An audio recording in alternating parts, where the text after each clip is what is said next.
काय करायचं काय आम्ही आता ही हा? आमच्या पाईपलाईनी वाहून गेल्या, मोटरा वाहून गेल्या, विहिरी तर दिसतच नाहीत हा?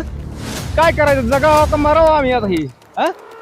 जन्मत जात हे आम्हाला कधीच माहित नव्हतं, इतका पूर आलेला हे आता आलाय, ह्यानी आमच्या जमिनी वाहून गेल्या.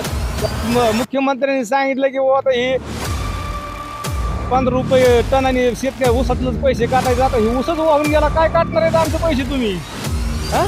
मागील आठवड्यामध्ये आष्टी तालुक्यातल्या सांगवी आष्टी गावामध्ये जोरदार अतिवृष्टीचा पाऊस झाला आणि शिना आणि बोकडी नदी ज्या वरच्या भागातून येते टाकळशिंग हिंगणी परिसरामधून आणि याच ठिकाणी संगमेश्वर परिसरातला हा आपण बघू शकतो की मोठ्या प्रमाणात जमीन खोदून गेलेली आपण बघू शकतो की या शेतकऱ्याची जमीन अशा पद्धतीने नदीनेच प्रवाह बदललाय, त्यामुळे मोठ्या प्रमाणात इतक्या लांब अंतरापर्यंत हा बंधारा आहे त्या परिसरातला हा भाग पूर्णपणे तुटून गेलाय. 100 वर्षात प्रथम अशी घटना घडली असेल की इतका अतिवृष्टी भयानक झाली आणि शेतकऱ्याची शेती पूर्णपणे खोदून भयानक दृश्य आष्टी तालुक्यातल्या सांगवी आष्टी गावाच्या परिसरामध्ये दिसून येत आहे. ठिकठिकाणी असंच नुकसान शेतकऱ्याचं झालंय.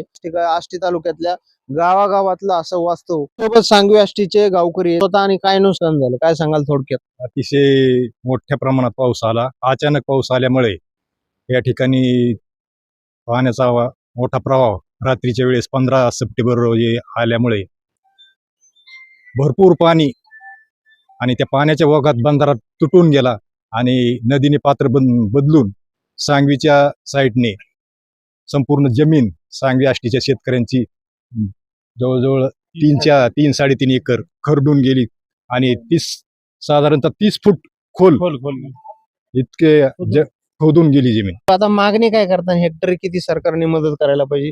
साधा शासन मदत देण्याच्या तयारीत केंद्राला अहवाल पाठवणार आहे, काय सांगा? आता शासनाने 27,500 रुपये हेक्टर मंजूर केले, तर ते 27,500 हेक्टर आमच्या काहीच उपयोगच नाही. किती खालीपर्यंत आहे अजून त्यात अंदाजच नाही ना. पण हा पूल तुटल्यामुळे आम्हाला गेली दळणवळणासाठी 25 किलोमीटर लांबून जावं लागतं. खडकत मधून जावं लागतं आम्हाला, खडकत मायजळगाव, कारण मधून रस्ता नसल्यामुळे खूप अडचण झाली. पण आम्हाला तर असं वाटतंय की ह्या नदीत उडी टाकून आपला जीव दिलेला बरा. काय राहिले तर मोटरार गेल्या, विहीर गेली, सगळा ऊस बागायत क्षेत्र गेलंय, प्युअर मुळशीची जमीन आहे ही.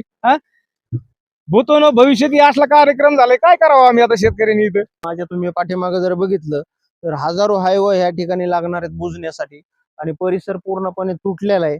आता हा भरून देवा आणि ये जा करण्यासाठी 2 जिल्ह्याचा हा मार्ग आहे, पलीकडे कर्जत तालुका आणि इकडं आष्टी तालुका बीड जिल्हा.